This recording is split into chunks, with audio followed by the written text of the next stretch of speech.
My Lords, the King's speech told us that measures will be introduced to improve the safety and security of public venues and help keep the British people safe from terrorism.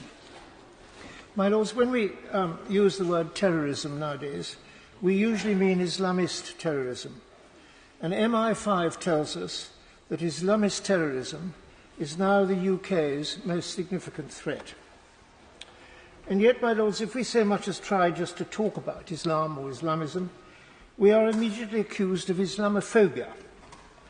A phobia is an irrational fear of something. But it isn't irrational to fear the modern world's most violent religious ideology. I describe it as such because, according to the religionofpeace.com website, Islamist terrorists have carried out some 46,602 deadly terror attacks somewhere in the world since their Twin Tower massacres of the 9th of September 2001, or more than 5 every day. Just in the week from July the 6th to 12th this year, there have been 35 attacks in 12 countries, killing 70 people and injuring 32. There are two broad divisions within Islam, as I'm sure your lordships know, between Sunni and Shia Muslims, with many subsects which don't often agree with each other. And the vast majority of these attacks have been on other Muslims. My Lords, I understand there is a popular conception that the word Islam means peace, whereas in fact it means submission to the will of Allah or the Muslim God. Devout Muslims should obey the Quran and emulate the life of Muhammad. This is unfortunate because the Quran contains over 100 verses which encourage Muslims to kill or subdue non-Muslims.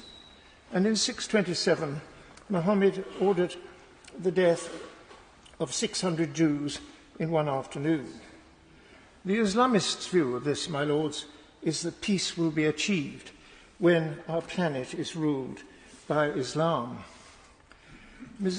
My Lords, Islam's Sharia law is already running de facto in the United Kingdom via some 80 Muslim arbitration tribunals. These discriminate harshly against Muslim wives, whose husbands have only to say, "I divorce you," 3 times, to leave them divorced and often destitute.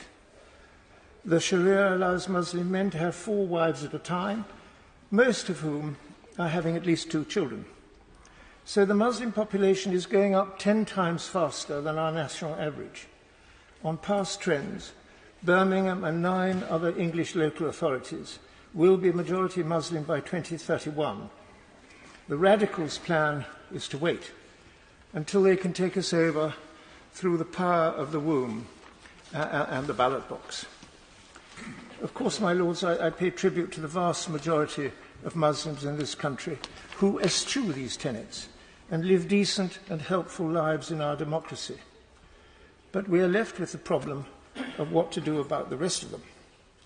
May I suggest first that we should start monitoring our mosques and madrasas and imprison or deport our extremist imams.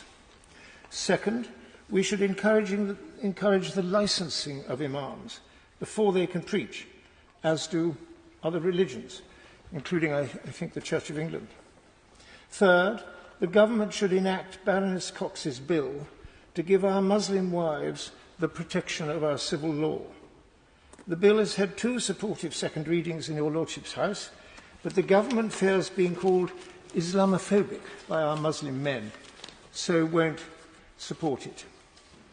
Fourth, we should ban the burqa in public, as 16 other countries have done, some of which are Muslim majority.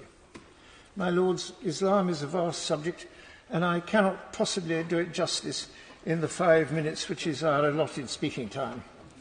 But I have written a 2-page bullet point memo entitled "Why Can't We Talk About Islam?", which has found favour in unexpected quarters, and I will put a copy of that in your Lordship's library.